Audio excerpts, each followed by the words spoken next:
Louvado seja o Senhor.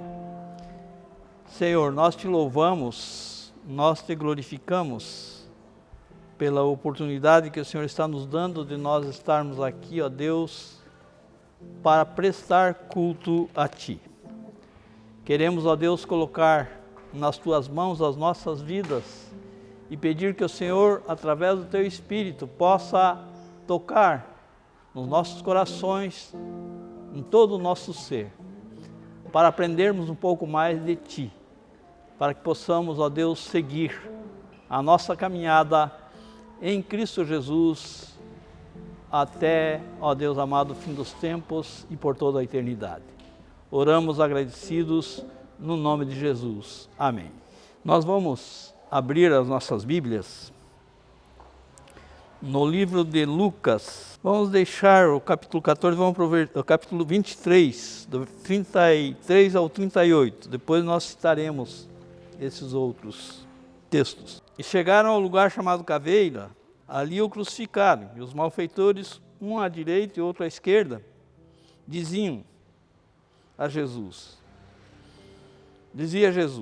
Pai, perdoa-lhes porque não sabem o que fazem. E repartindo as suas vestes, lançaram sortes. E o povo estava olhando, e também os príncipes zombavam dele, dizendo, aos outros salvou, salve-se a si mesmo, se és o Cristo, o escolhido de Deus. Também os soldados escarneciam dele, chegando-se a ele, apresentando-se vinagre, e dizendo, se tu és o rei dos judeus, salva-te a ti mesmo. Também por cima dele estava um título, escrito em letras gregas, romanas e hebraicas. Este é o rei dos judeus. Agora vamos para o capítulo 14 de Lucas. 14, 25, que diz, ora, ia com ele uma grande multidão, e voltando-se disse-lhe, se alguém vier após mim não aborrecer o seu pai, a sua mãe, e mulher, e filhos, e irmãos e irmãs, e ainda também a sua própria vida, não pode ser meu discípulo. E qualquer que não levar a sua cruz e não vier após mim, não pode ser meu discípulo. Então, amados, o texto que nós lemos fala no versículo 26 do capítulo 14, sobre ser meu discípulo. Há um livro escrito por João Carlos Ortiz, pastor na Argentina há alguns anos atrás. Hoje ele não está mais residindo na Argentina. Ele escreveu com esse título, O Discípulo. Ele procura de maneira simples, e eu acredito até que alguns irmãos já leram, né? De uma forma simples, ele procura mostrar como é um discípulo de Jesus. Como é um discípulo de Jesus. E nós somos discípulos de Jesus. Cremos que estamos procurando aprender a fazer a vontade do Senhor. Porque o discípulo, na verdade, é aquele que, de forma espontânea, ele se submete à vontade de uma outra pessoa. Então, esse é o discípulo. Jesus, ele veio fazer discípulos, veio fazer filhos de Deus, através da sua própria vida entregue na cruz do Calvário, como nós lemos o primeiro texto. Então, o que é o discípulo? Ou como nós somos discípulos de Cristo? Na verdade, vocês não são discípulos do pastor. Assim como o pastor é discípulo de Cristo, vocês também são discípulos de Cristo. E sempre nós procuramos fazer a vontade dele, pois ele deixou bem claro nos seus ensinos qual é a vontade dele. Você encontra na Bíblia. Interessante que tanto nas escrituras do Antigo Testamento, quanto nas escrituras do Novo Testamento. Mais claro, no Novo Testamento. Porque aí ele veio para ensinar com a sua própria vida o que é ser um discípulo. E nós encontramos então, primeiramente, de que o discípulo, como nós cremos que somos, ele é submisso à vontade do Senhor. Ou seja, o discípulo é submisso à vontade de Jesus. Eu tenho minha vontade e tenho as minhas decisões. E nós temos nossas decisões e nossa vontade. Não é assim que ocorre, né? A Lígia sempre, no almoço, ela diz assim, veja lá que carne é que você quer comer no almoço. Ela está dizendo assim, você está com vontade de comer uma carne suína? Veja lá se tem. Ou você está com vontade de comer uma carne bovina? Vê se tem. Ou mesmo um frango. Não é verdade? Nós temos nossas vontades. E Deus nos dá liberdade para nós termos as nossas vontades. Mas no mundo espiritual, ou no campo espiritual, nós somos chamados para fazer a vontade de Deus como discípulos de Cristo. E devemos estar submetidos à vontade de Deus. E muitas vezes fica bem claro diante de nós, na nossa caminhada com Cristo, o que é que Deus quer que nós façamos. É a vontade de Deus que nós sempre estivermos ligados à sua palavra. É a vontade de Deus que nós, quando precisamos orar, devemos orar. E a Bíblia vai mais longe, dizendo para nós orarmos todo o tempo. Então, amados, o discípulo é aquele que se submete voluntariamente, espontaneamente, à vontade do seu Senhor. Então nós estamos aqui porque nós estamos submetidos à vontade de Deus.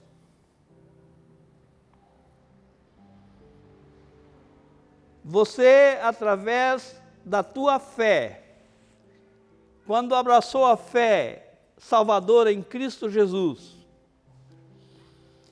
quando reconheceu ser um pecador, uma pecadora, e reconhecendo você se arrependeu desses pecados, você confessou diante de Deus e permitiu que o Senhor Jesus Cristo tomasse conta da tua vida, você estava dizendo, eu estou abrindo mão das minhas vontades, ou da minha vontade, naquilo que tu queres, e estou entregando a ti a minha vontade, para que a tua vontade seja feita em mim. Então o discípulo é aquele que se submete à vontade de Deus. E onde está essa vontade de Deus? Está na palavra. Nós encontramos na Bíblia.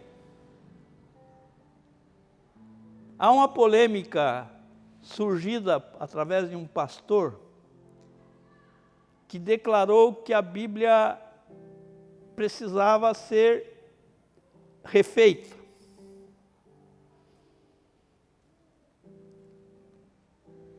E surgiu uma polêmica a respeito disso, porque ele estava dizendo que a Bíblia precisava ser mudada em algumas coisas.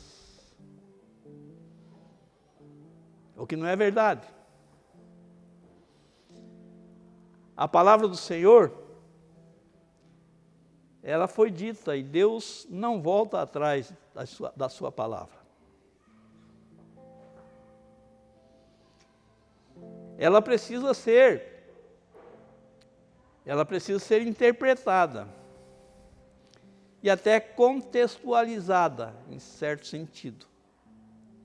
Ou seja, aplicar as verdades bíblicas às nossas vidas, nos nossos dias. Mas não mudar os princípios que ela traz. Isso não.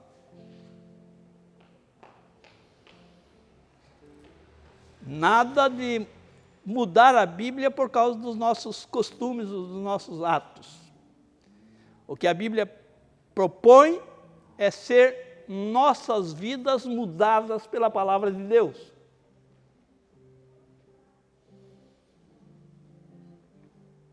Por isso, nós temos que estar submissos à sua vontade. Então, o discípulo, ele se submete à vontade daquele que o criou, daquele que o salvou em Cristo Jesus. Amados, Romanos diz,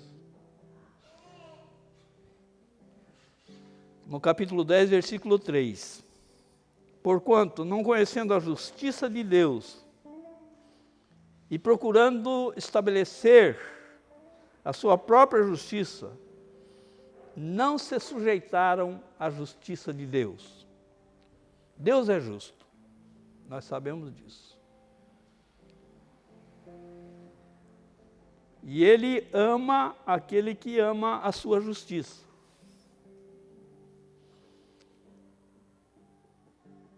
Deus, Ele age nos nossos corações, que cremos nele, e nos ensina a sua vontade. A leitura da Bíblia, nós lemos um texto e relemos esse texto e lemos mais, cada vez mais que lemos a palavra de Deus, mais nós entendemos qual é a vontade do Senhor para os nossos corações. Então o discípulo, ele está submisso ao Senhor Jesus. Ele se submete à vontade de Deus. Em segundo lugar, o discípulo, aquele que é discípulo, ele cresce no conhecimento do seu Senhor. A Bíblia diz, um dos evangelhos diz o seguinte: antes crescei na graça e no conhecimento de nosso Senhor e Salvador Jesus Cristo. Antes crescei na graça e no conhecimento de nosso Senhor e Salvador Jesus Cristo. Amados, Deus, Ele se revela e Ele continua se revelando, mostrando para os nossos corações, a sua vontade. Então nós, como discípulos, devemos estar preparados para conhecer o Deus que nós cremos. Crescemos dia a dia, ou seja, amadurecemos em Cristo Jesus. Aprendemos cada vez mais. Eu tive uma ovelha na igreja lá em Florianópolis. Ela morreu com 102 ou 103 anos. Eu sempre fazia visita àquela senhora velhinha. E ela dizia para mim, na escola de Deus, nós nunca vamos receber o diploma. Porque nós temos sempre a mais a aprender.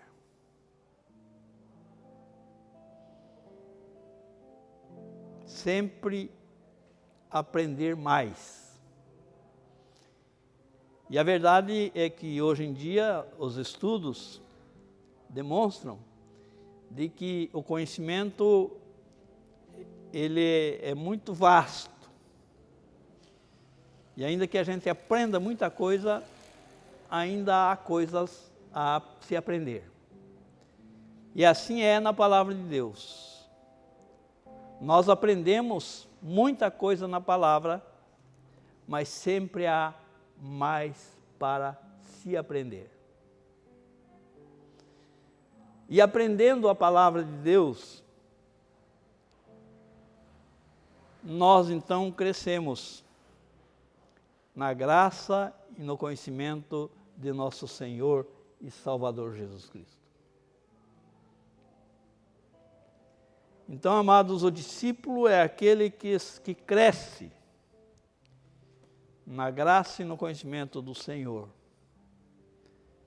Aquele que hoje é um cristão abençoado, cheio da graça de Deus, mas amanhã ele deve ser um cristão abençoado, mais cheios da graça de Deus. Então, amados, o discípulo, e nós somos discípulos, eu sou discípulo de Jesus, vocês são discípulos de Jesus. Nós, então, devemos estar submissos a Ele, submetidos à sua vontade, à vontade de Deus, e devemos estar sempre prontos a crescer na graça e no conhecimento do Senhor. Também o discípulo, ele está disposto, sempre disposto a perdoar. Muitas pessoas entendem assim, dizendo, olha, quem sou eu para perdoar? Quem perdoa é Deus. É verdade que Deus perdoa, mas não é verdade que eu não posso perdoar. Eu devo perdoar. Eu devo perdoar. Por mais que aquilo que foi feito contra nós seja muito grande. Mas eu devo perdoar. E o perdão, ele mais beneficia a mim, quando perdoo, do que aquele que foi perdoado. Porque o perdão, ele liberta da mágoa. Não há um esquecimento da cabeça. Mas não dói mais quando eu de fato perdoo. Então o discípulo ele tem que estar pronto a perdoar. Outros dizem, eu perdoo só se ele vir pedir, ele ou ela vir pedir perdão. Também não é verdade. A Bíblia me chama a perdoar. incondicionalmente. Foi isso que Deus fez em Cristo Jesus por nós. Ele nos perdoou incondicionalmente.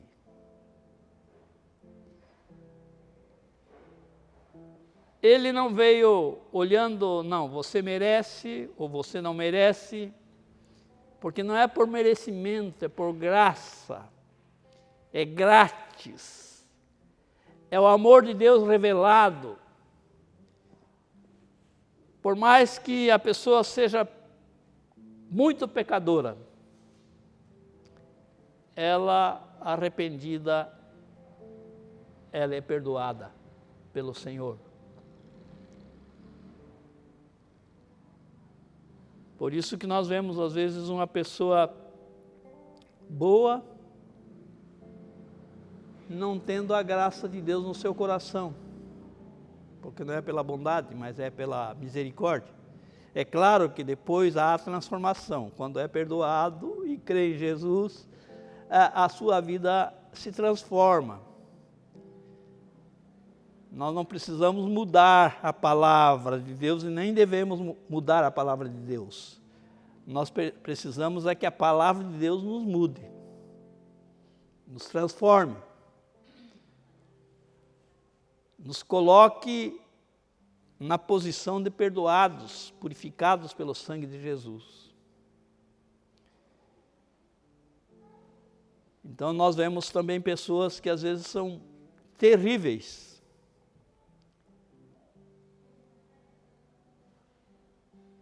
não merecem aos olhos dos homens, mas se arrepende dos seus pecados e é purificado e é transformado a sua vida. Mesmo que seja de última hora, como foi o ladrão da cruz, que disse ao Senhor, lembra-te de mim quando entrares no teu reino. Aquela palavra estava demonstrando que ele estava arrependido e que ele queria ter a salvação. E a salvação estava ali, ao lado dele, que era Jesus Cristo derramando o seu sangue para o perdão dos seus pecados. Meu pai, ele foi pastor durante muitos anos. Já está na glória. Mas um dia ele estava em casa e chegou uma senhora, uma moça, uma jovem senhora, correndo lá em casa, bateu na porta e disse, seu Valmor, eu quero que o senhor vá lá em casa porque o meu pai está morrendo. O nome do pai dela era Herculano. E meu pai disse, o que é que está acontecendo? Ele deu um mal nele e ele vai morrer, ele está morrendo. Corre lá. E saíram, do jeito que estavam, saíram e foram até a casa. A cidade era pequena. Chegando lá, o senhor Herculano estava de fato agonizando para morrer. Ele não era crente. Era um homem com muitos pecados e um homem violento até. Meu pai disse, seu Herculano, a vida da gente, ela tem um fim aqui nesta terra. Mas o senhor precisa se arrepender dos seus pecados e entregar a sua vida a Jesus Cristo, para ir para a glória celestial. E ele estava agonizando e mal, ele disse para o meu pai, disse, seu Valmor, mas Deus pode me perdoar deste pecado? E disse o que é que ele havia feito.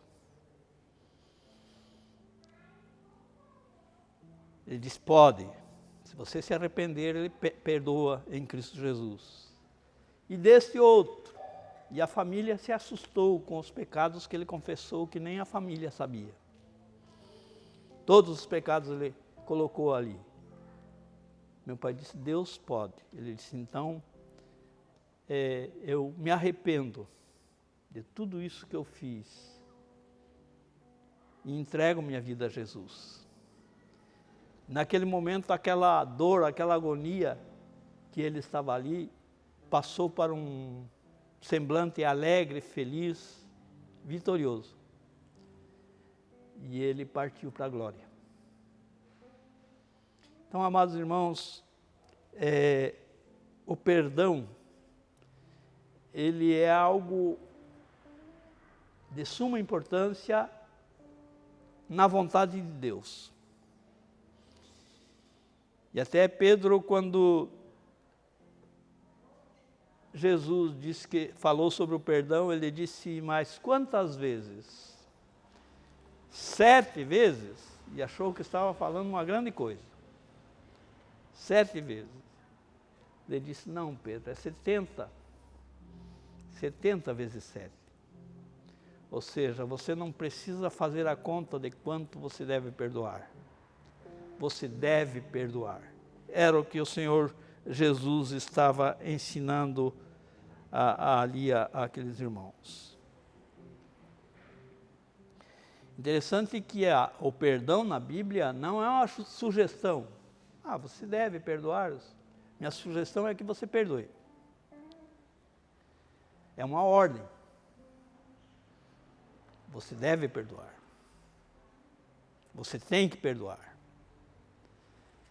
Porque se não perdoar, também não será perdoado. É a colocação da palavra de Deus. Perdão.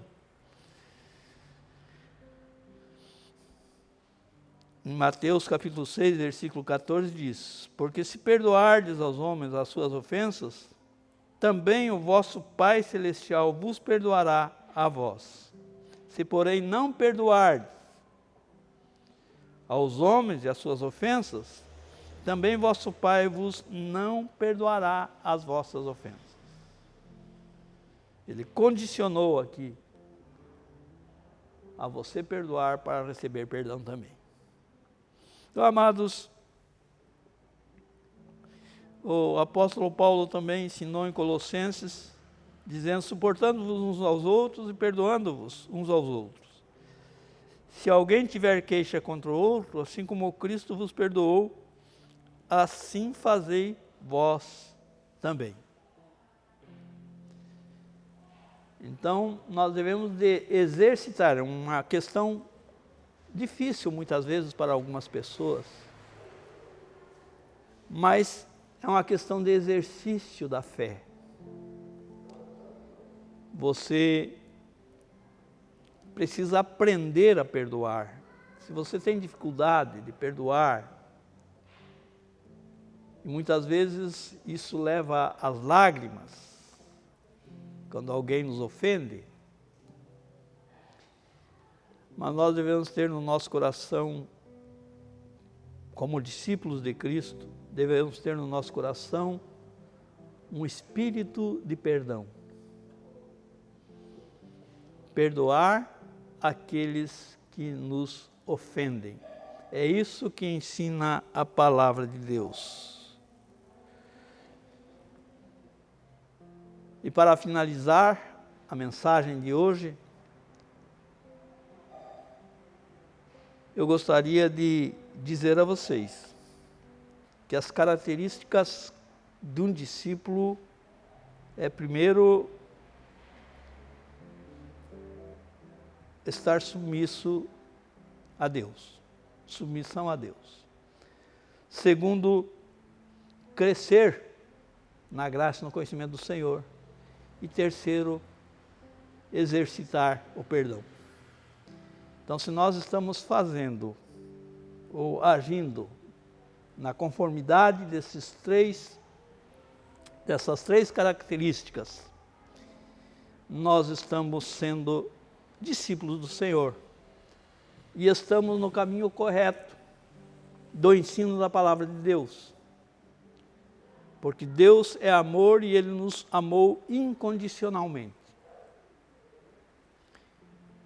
Ele só disse, arrependei-vos, que é o que ensina a palavra, e creiam, porque a partir de agora eu vou estar no comando da sua vida e vou estar conduzindo a sua vida e abençoando você. e terei você comigo por toda a eternidade. Que assim Deus nos abençoe e faça resplandecer o seu rosto sobre nós e nos dê da sua paz. Louvado seja o nome do Senhor.